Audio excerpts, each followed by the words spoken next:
It's time to talk strength of schedule. And who better to talk about it with than Sports Illustrated's senior fantasy analyst, Michael Fabiano. Fabs, it's already that time. I'm getting excited. I hope you are too. Let's break down the running back position. Who has it easy and who has a bit of a tougher go?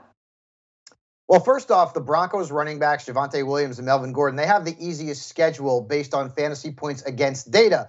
You look at the schedule, they play the Raiders twice. They play the Chargers twice. Of course, that's within their division. Those teams were among the sixth worst among running backs last year. The Chiefs allowed the 13th most fantasy points to running backs in 2021, so that's a positive matchup as well. And the Broncos also faced bad run defenses from last year, like the Jets, the Texans, and the Seahawks. So even though Javonte Williams has lost some value because Gordon re-signed, the schedule is positive for him and Melvin Gordon. Moving on to a running back who's got a bad schedule, and that's CORDARRELLE Patterson. And people forget, he was the RB9 last year. He was one of the best waiver wire pickups in fantasy football. But Atlanta's running backs have the second toughest schedule in the league. They play the Saints twice. They play the Panthers twice. Those were among the 5 toughest teams for running backs to score fantasy points against last year. They also play the Rams, the Cardinals, and the Ravens. They were all tough against runners in 2021. And also keep in mind, Atlanta drafted Tyler Algier, so he could take some of those touches away from CORDARRELLE Patterson, who I've heard could play more wide receiver next season. Good things to bear in mind. Now let's jump over to the wide receiver position. I think you got a guy we like on the positive list.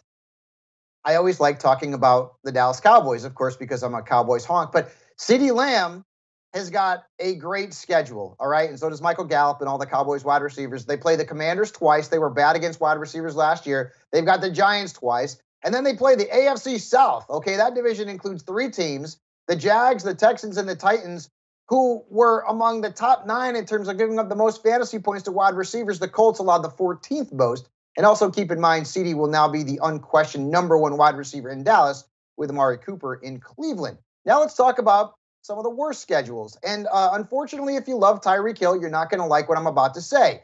Tyreek goes from the Chiefs and Patrick Mahomes to Miami and Tua Tagovailoa. That's bad enough.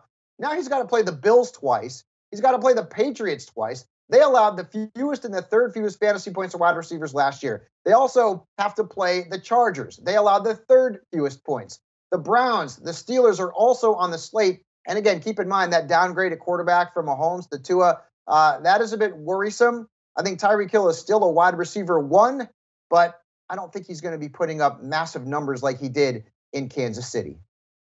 Still a wide receiver 1, I agree. But yeah, you got to think about it. Are we taking him in the first round or second round? Same thing for CeeDee Lamb. Does he jump up a bit?